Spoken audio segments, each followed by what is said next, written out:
Whenever we approach Easter, I'm reminded of the inspiring short sermon, "It's Friday, but Sunday's Coming," by the American African Baptist preacher S.M. Lockridge. If you've never heard it, Google it. The sermon is written as poetry, hinting at how the apparent defeat and despair of Good Friday would be transformed by the as-then unexpected happenings of Easter Sunday. In our broken world, we live with many Friday events that seem devoid of hope. Terrorism on the streets of London and Stockholm, chemical attacks on innocent civilians in Syria, and bomb blasts killing Christians in Egypt as they simply gathered to worship on Palm Sunday. They're just a few of the recent Friday events.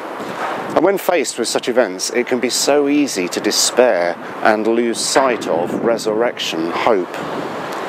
But as Christians, we live in the light of the resurrection, in the reality of Sunday, not only in waiting for that future when there will be no more mourning or crying or pain, but also in the firm belief that Sunday is already here in the midst of the Friday mess.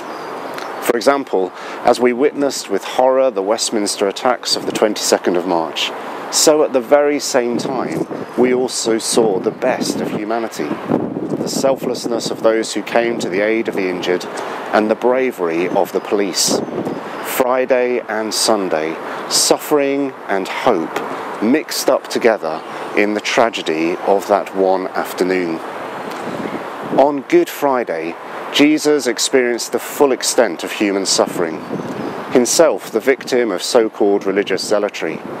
It seemed that all hope was lost and evil had triumphed as Jesus hung on the cross in the noonday sun. But Sunday cast even that pain and suffering in a new light. Jesus' resurrection declared that he is Lord and God, and confirmed that his death, far from being hopeless, had eternal significance in opening up the way for all people to know God's forgiveness and to enjoy a restored relationship with him. Friday gave way to Sunday, despair gave way to hope, defeat gave way to victory, death gave way to life. This is the good news that we must carry into the Fridays of our generation. As S.M. Lockridge concluded, it's Friday. Jesus is buried, a soldier stands guard, and a rock is rolled into place. But it's Friday. It's only Friday. Sunday is a-coming.